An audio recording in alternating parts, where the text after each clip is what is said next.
Aujourd'hui, nous allons vous parler des banques en ligne, de leurs avantages, inconvénients et similarités, mais aussi des différences avec les banques traditionnelles. Avant d'entrer dans le vif du sujet, nous allons tout d'abord définir ce qu'est une banque traditionnelle, contrairement à une banque en ligne.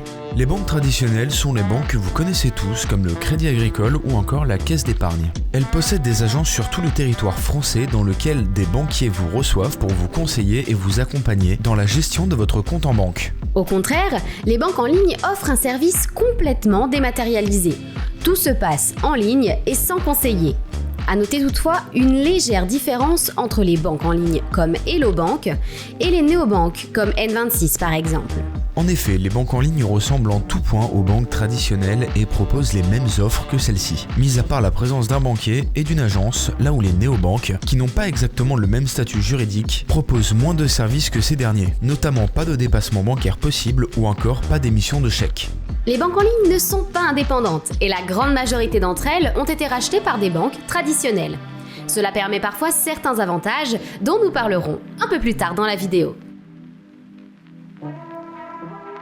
Commençons par les avantages qu'offrent les banques en ligne. Les tarifs sont souvent l'argument mis le plus en avant. Et oui, qui dit aucune agence et aucun conseiller dit aussi tarifs bien plus avantageux. Ces banques sont en général bien moins chères à l'année que les banques traditionnelles. Vous pouvez même parfois ouvrir un compte et utiliser une carte bancaire gratuitement en fonction des offres d'ouverture et de votre âge, là où les banques traditionnelles proposent souvent un tarif autour de la quarantaine d'euros par an. De plus, les frais des banques traditionnelles sont souvent plutôt obscurs.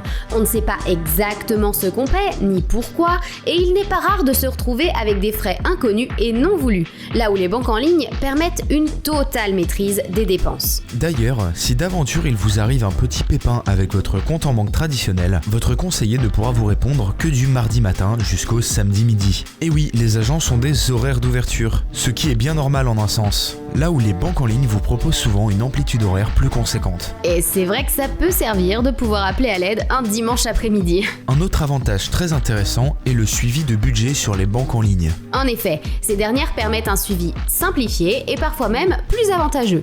Non seulement la plupart proposent le débit instantané, c'est-à-dire que dès que vous effectuez un paiement, il apparaît immédiatement sur votre compte en banque, là où les banques traditionnelles peuvent mettre jusqu'à 4 jours pour actualiser, mais certaines proposent même parfois la création de sous-comptes. Ces sous-comptes proposés notamment par N26 ou encore Revolut permettent la création de mini-comptes au sein de votre compte bancaire pour une meilleure gestion de votre budget. Vous pouvez par exemple créer un sous-compte nommé cadeau de Noël sur lequel vous virez une certaine somme d'argent que vous bloquerez jusqu'à décembre. Autre avantage non négligeable, les comptes bancaires en ligne continuent de fonctionner même lorsque vous êtes interdit bancaire. Il est vrai que dans certains cas particuliers, cela peut grandement changer la donne. Il y a d'autres petits avantages comme le fait de pouvoir gérer soi-même directement depuis son téléphone son code de carte bleue, là où les banques traditionnelles ne le proposent pas ou le proposent de manière payante. Il vous est également possible de gagner un peu d'argent avec vos comptes en ligne. La plupart des banques proposent des systèmes de parrainage, là où du côté des banques traditionnelles,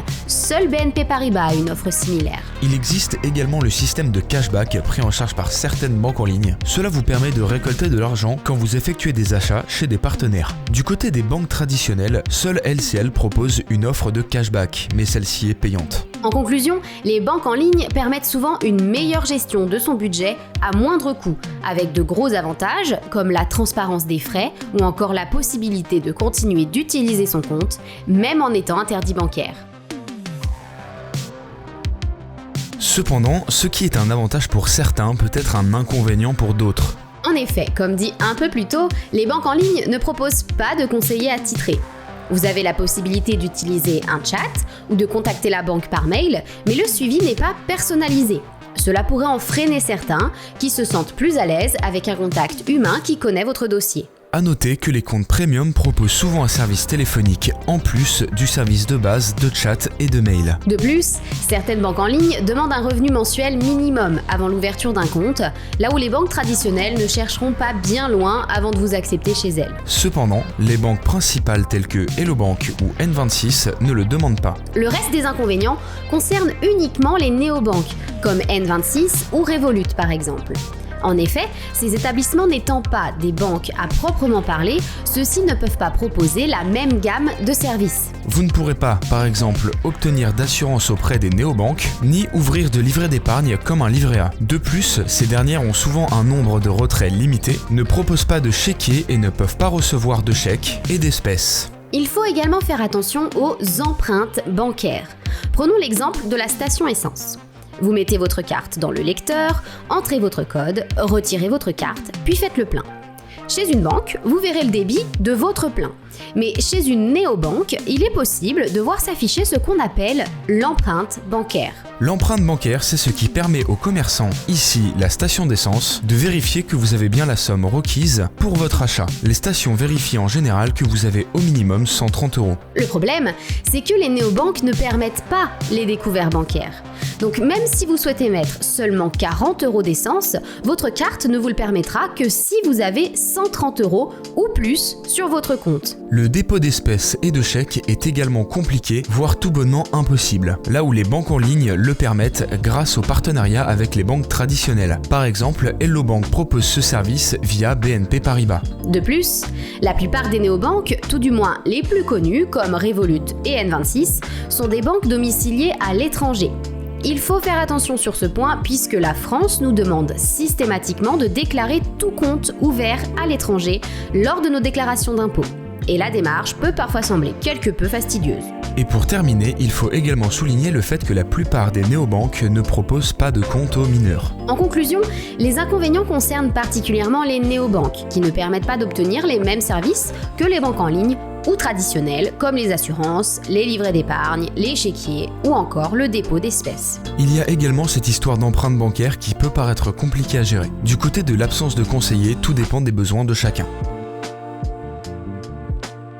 Nous allons à présent parler de certains points qui pourraient être des avantages ou des inconvénients en fonction de votre cas personnel et de vos besoins particuliers. En effet, nous avons notamment parlé du fait que les banques en ligne ne proposaient pas de conseillers. Cela peut sembler un inconvénient pour certains, mais pour d'autres qui ne ressentent pas le besoin d'être accompagnés, cela permet de réduire grandement les frais bancaires. Surtout que vos comptes ne sont pas laissés à l'abandon. Vous recevez des notifications lorsque vous approchez de vos plafonds ou encore quand vous passez à découvert par exemple. Encore une fois, le reste concerne surtout les néobanques. Certains préféreront le fait de ne pas pouvoir passer à découvert et d'autres, au contraire, en auront bien besoin pour terminer le mois. Il y a également l'absence de chéquier ou d'assurance ou encore de livret d'épargne. Une fois encore, tout dépend de vos besoins. Cependant, pas de panique, pas mal de choses sont tout de même identiques entre les banques traditionnelles et en ligne. En effet, au niveau de la sécurité, pas d'inquiétude. Les deux proposent l'identification à double facteur, le cryptage des données et les deux banques ont le même statut juridique. Du côté des cartes bleues, les services sont souvent les mêmes. Carte à débit déféré ou immédiat, paiement en ligne, en magasin, sans contact, retrait, bloquer la carte via l'application mobile ou encore changer les plafonds. Le suivi des comptes et autres opérations bancaires est également similaire pour les deux types de banques via l'application mobile. En conclusion, je pense qu'il est important de souligner que la grande différence se joue en fonction de vos besoins personnels et de vos préférences. À titre d'exemple, je suis chez une banque traditionnelle, car je préfère le contact humain de mon conseiller qui connaît mon dossier sur le bout des doigts. De plus, je trouve ça plus simple de tout centraliser avec mes assurances, mes livrets et mes comptes au même endroit. De mon côté, je possède un compte chez une banque en ligne et un second chez une néobanque. J'ai fait ce choix notamment pour le prix puisque les frais sont transparents et globalement beaucoup moins chers qu'une banque traditionnelle. De plus, je ne ressentais pas le besoin de passer par un conseiller, bien au contraire, je préfère pouvoir gérer directement mon argent et mes opérations. La meilleure chose à faire est de bien réfléchir à ce que vous attendez de votre banque afin de pouvoir vérifier si celle-ci le propose et si oui, à quel prix. Il existe de nombreux comparatifs sur internet pour vous aider. N'oubliez pas la différence entre banque en ligne et néobanque. Cela vous permettra un premier aiguillage dans votre choix. Et maintenant que Tech the World vous a délivré les clés, vous voilà fin prêt pour vous lancer dans l'aventure des comptes bancaires.